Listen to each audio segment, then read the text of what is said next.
Nesse momento se cumpre essa profecia do profeta Isaías. Irmãos, o milagre começa fora do templo.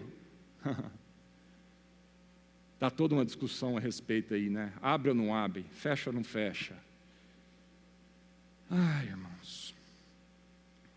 O milagre começa fora do templo. Pedro e João não dependem do templo. Não depende do culto. Sabe por que Pedro e João não dependem do templo, não dependem do culto, irmãos? Porque Pedro e João cultuavam a Deus em todo lugar, fora do templo. No andar, no levantar, no assentar, no congregar, no comer, no pagar as contas, no trabalhar. As ruas da Palestina, os caminhos da Palestina, era o templo, para que eles pudessem adorar a Deus. Então aquele milagre acontece justamente nas portas do templo. Então o milagre começa fora do templo, e a igreja, Pedro e João, conduz aquele irmão para dentro do templo em adoração.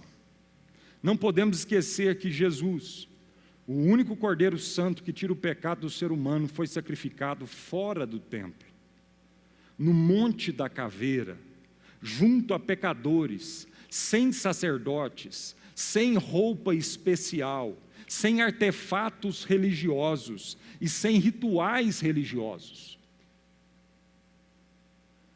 O maior momento da humanidade, o maior culto a Deus que já foi prestado na humanidade, o ápice desse culto, amado, não foi dentro do templo em Jerusalém.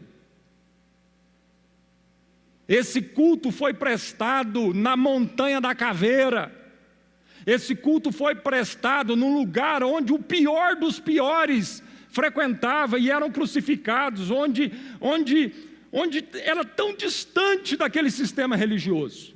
Lá Jesus prestou o maior culto de adoração, de submissão, de reconhecimento da autoridade de Deus sobre a vida dele.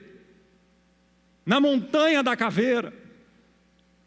Lá não tinha sacerdote, lá não tinha cânticos, lá não tinha parafernália dos rituais, não tinha nada disso. Foi lá que Jesus prestou esse culto.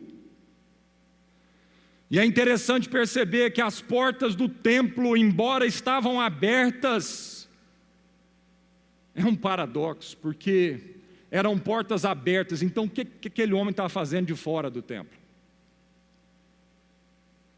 Se as portas daquele templo estavam abertas, o que aquele homem estava fazendo fora do templo? Por que aqueles irmãos, aquela sociedade religiosa não incluiu aquele irmão para dentro do templo? Se eles acreditavam tanto que o lugar de adoração era dentro do templo. Então é interessante perceber que as portas do templo, embora abertas, estavam fechadas, pois a verdade, amado, é que as portas do coração daquela sociedade religiosa estavam trancadas para aquele irmão.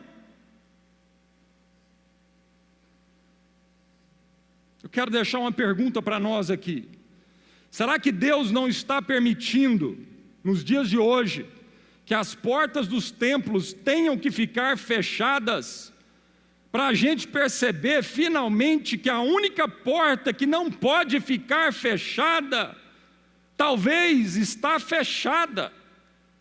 E a única porta que não pode ficar fechada é a porta do nosso coração, porque Paulo diz que Deus não habita em templos feitos por mãos humanas, e Paulo diz que o nosso coração é onde Deus habita, o nosso corpo é o templo do Espírito Santo de Deus. Então, se nós